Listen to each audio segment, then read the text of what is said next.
Ready to move in premium triplex villas at Bachapalli APR projects. మొదటి సంతకంతోనే belt షాపులు రద్దు చేస్తామని వాగ్దానం చేశారు. మొదటి సంతకంతోనే పండంటి బిడ్డ అనే పథకం, పేరు కూడా చూడండి ఎంత చక్కగా పెట్టారు, పండంటి బిడ్డ అనే పథకం.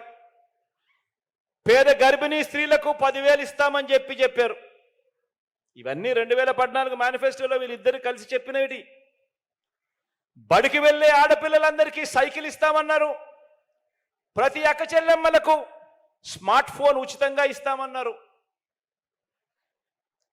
మహిళా పారిశ్రామికవేత్తలకు కుటీర లక్ష్మి అని మరో పథకం అమలు చేస్తామంటూ ఇంకో వాగ్దానం చేశారు. నేను చెప్పినటివన్నీ కూడా నేను చెప్పేటివి కాదు.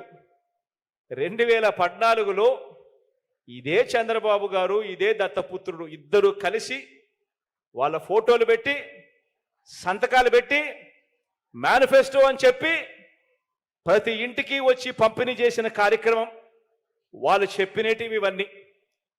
2014 ఎన్నికల ముందు ఇచ్చిన ఈ వాగ్దానాల్లో, 2014లో ఇచ్చిన ఈ వాగ్దానాలలో ఏ ఒక్క వాగ్దానమైనా కూడా ఈ బాబు, ఈ దత్తపుత్రుడు అమలు చేశాడా అని అడుగుతా ఉన్నాను మిమ్మల్ని అందరినీ కూడా. నేను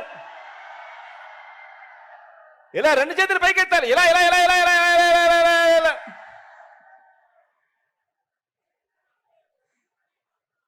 ఇద్దరు కలిసి 2014లో మేనిఫెస్టో అని చెప్పి ఇవన్నీ చెప్పి అక్క చెల్లెమ్మలు నమ్మిన అక్క చెల్లెమ్మల్ని నట్టేట ముంచి 1 రూపాయి కూడా పొదుపు సంఘాల రుణాలను తీర్చకుండా చంద్రబాబు దత్తపుత్రుడు ఎగ్గొట్టారు. అక్క చెల్లెమ్మల్ని అప్పుల పాలు చేశారు. పైగా అప్పటిదాకా అమల్లో ఉన్న 0 వడ్డీ పథకాన్ని సైతం అక్టోబర్ 2016 నుంచి దాన్ని రద్దు చేశారు. బ్యాంకుల్లో పెట్టిన బంగారు బాబు విడిపిస్తాడని నమ్మి డబ్బు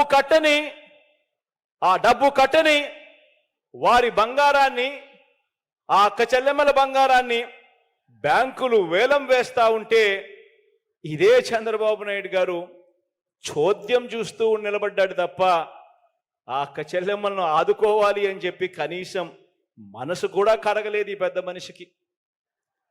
గ్యాస్ సిలిండర్ల మీద సంవత్సరానికి 1200, 12 సిలిండర్ల మీద నెలకు 100 రూపాయలు, సంవత్సరానికి 1200 రూపాయలు, 5 ఏళ్ళు కలిపి 6,000 రూపాయలు. గ్యాస్ సిలిండర్ల మీద 6,000 రూపాయలు సబ్సిడీ అన్న